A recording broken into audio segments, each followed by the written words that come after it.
Kemudian bagaimana status sholatnya teman-teman sekalian? Anda jangan samakan orang-orang yang diberikan rukhsah oleh Allah Subhanahu wa taala melalui lisan Nabi sallallahu alaihi wasallam dengan orang-orang dengan kondisi biasa.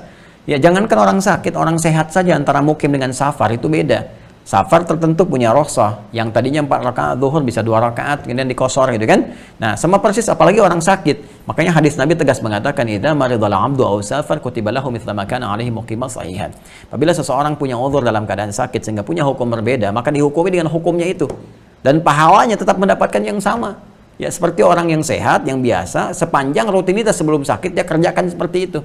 Ya, misalnya Anda dalam keadaan sering puasa sunnah gitu kan, sholat sunnah dan seterusnya. Anda sakit nih, nggak bisa sholat sunnah bangun malam misalnya, dipaksakan susah, puasa sekarang nggak boleh dulu karena harus minum obat. Itu tetap Anda mendapatkan pahala dari kebiasaan Anda mengerjakan puasa sunnah saat sehat. Makanya Masya Allah pahala itu kalau kita dulang dengan cara yang benar itu bagus. Nah, yang seperti ini dalam kondisi demikian pakai popok, misalnya pakai kateter, jangan dihukumi sama dengan kondisi biasa. Jadi caranya bagaimana ketika tiba waktu sholat tetap dia berwudu dalam keadaan yang baik, dengan keadaan wudunya itu maka dalam keadaan dia sudah berwudu dia dianggap suci.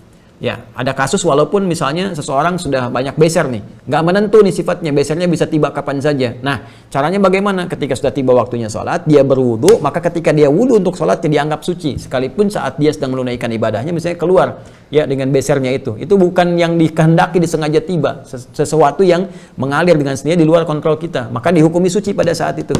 Ya, nanti setelah dia selesai, dzikir dia bersihkan kembali. Ya, tiba bersihkan lagi, walaupun dalam kondisi tadi, dalam kondisi yang terbatas sifatnya dan dalam kondisi yang sifatnya uzur, ya. Uzur pun sifatnya ma'dzur dalam agama, itu sesuatu yang dimaafkan.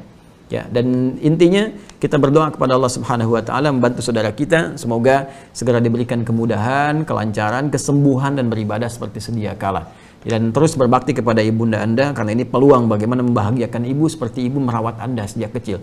Ya, saat sakit, saat dalam keadaan Anda gelisah dan sebagainya. Dan sekali lagi agama itu mudah walaupun tidak untuk dimudah-mudahkan. Tinggal belajar ilmunya, dengan ilmu itu insya Allah segala situasi itu ada solusinya. Cuma dalam Islam.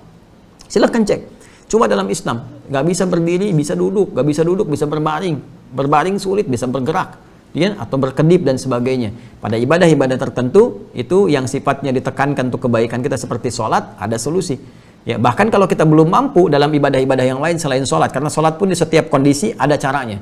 Ya, kalau ibadah lain tidak, itu bisa dimaafkan dengan tidak mengerjakan kalau belum ada kemampuan. Zakat belum mampu, nggak ada kewajiban zakat.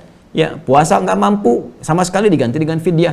Haji nggak mampu, nggak berlaku. Tapi kita diminta kepada kita untuk menunaikan spirit-spirit haji, berbuat baik, dengan meninggalkan perbuatan maksiat dan sebagainya, sehingga pribadi kita mendapatkan mabrur di sisi Allah Subhanahu wa taala lewat amalan-amalan kita. Tapi sholat menariknya nggak ada istilah nggak mampu, karena setiap kondisi kita itu diberikan solusi syariatnya, termasuk dalam kondisi tadi.